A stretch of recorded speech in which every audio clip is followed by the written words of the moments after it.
আসসালামু আলাইকুম প্রিয় শিক্ষার্থীরা, কেমন আছো সকলে? আশা করি সকলেই ভালো আছো। আজকে আমি তোমাদের চতুর্থ শ্রেণীর বিজ্ঞান বইয়ের একটি নমুনা প্রশ্ন নিয়ে আলোচনা করব। এটা হচ্ছে কোনো একটা দ্বিতীয় প্রান্তিক মূল্যায়ন, অর্থাৎ 2025 সালে দ্বিতীয় প্রান্তিক মূল্যায়ন কোনো একটা স্কুলের প্রশ্ন। এটা এই প্রশ্নটা দেখে তোমরা অনুমান করতে পারবে কোন প্রশ্নগুলা ইম্পর্টেন্ট। দেখো, প্রথমে বহু নির্বাচনী প্রশ্ন থাকবে 10টি। প্রত্যেকটি প্রশ্নের মান হচ্ছে 1 নাম্বার। প্রত্যেকটি প্রশ্নের উত্তর দিতে হবে। প্রথম প্রশ্ন, উদ্ভিদ খাদ্য তৈরির সময় বায়ু থেকে নিচের কোনটি গ্রহণ করে? অক্সিজেন। 2 নম্বর প্রশ্ন হচ্ছে, সূর্য থেকে শক্তি প্রবাহিত হয় কোনটিতে?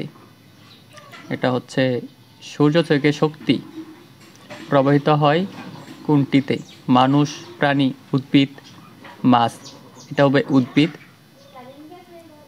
খাদ্য তৈরির সময় উদ্ভিদ কি ত্যাগ করে? খাদ্য তৈরির সময় উদ্ভিদ ত্যাগকৃত অংশটি হচ্ছে অক্সিজেন। খাদ্য তৈরির জন্য মানুষ কোনটির উপর নির্ভরশীল? খাদ্য তৈরির জন্য মানুষ কোনটির উপর নির্ভরশীল? পরিবেশ, আকাশ, বন, জমি। এটা হবে অবশ্যই জমি। পঞ্চম নম্বর প্রশ্নটি হচ্ছে, অতিরিক্ত গাছ কাটার ফলে পরিবেশের কোনটি বৃদ্ধি পাবে? অবশ্যই কার্বন ডাইঅক্সাইড বৃদ্ধি পাবে।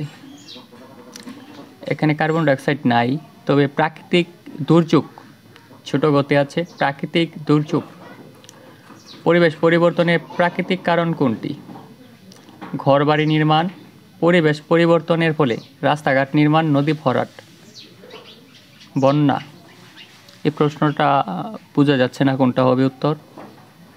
যারা পঞ্চম শ্রেণীতে পড়ো তারা অবশ্যই এই প্রশ্নটির উত্তরটা কমেন্ট বক্সে জানাও। খাদ্য কয় ধরনের পুষ্টি উপাদান রয়েছে? খাদ্যে কয় ধরনের পুষ্টি উপাদান রয়েছে? 5 ধরনের মেবি। আচ্ছা, তারপরে দেখো, ভিটামিন এ এর অভাবজনিত রোগ স্কারবি, রাতকানা। এটা হবে রাতকানা। আমার যতটুকু মনে আছে আর কি, ততটুকু। আমি কোনো স্কুলের টিচার না, পঞ্চম শ্রেণীতে বহু আগে পড়েছিলাম। যতটুকু মনে আছে ততটুকু আনসার করার চেষ্টা করতেছি। তারপরে দেখো 9 নম্বর প্রশ্ন, কোনটি খাবার স্যালাইন তৈরির উপকরণ নয়? নিরাপদ পানি, পানি তো অবশ্যই খাবার স্যালাইন। লবণ, লেবু। এটা হবে গুড়, খ নাম্বার গুড়। ভিটামিন কত প্রকার? ভিটামিন এটাও জানা নেই আমার, যাই হোক। তারপরে হচ্ছে শূন্যস্থান পূরণ করো। শূন্যস্থান পূরণে থাকবে 5টি। প্রত্যেকটি প্রশ্নের মান হচ্ছে 2 করে। এখানে 10 নাম্বার থাকবে।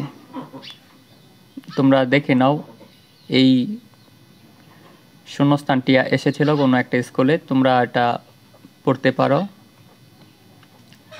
তারপরে শুদ্ধ ও অশুদ্ধ লিখো, অর্থাৎ যে বাক্যটি শুদ্ধ হবে সেটার উত্তরে সু এবং অশুদ্ধ হলে অ লিখতে হবে পরীক্ষার্থীদের।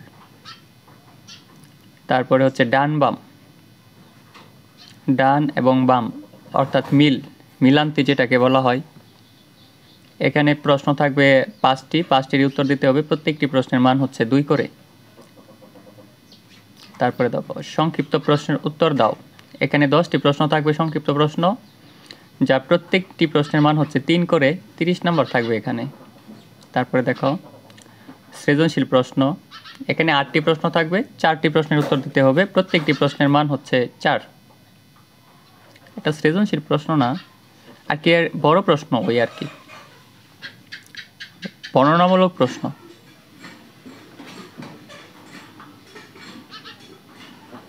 ওকে, এই ছিল চতুর্থ শ্রেণীর বিজ্ঞানের একটি নমুনা প্রশ্ন।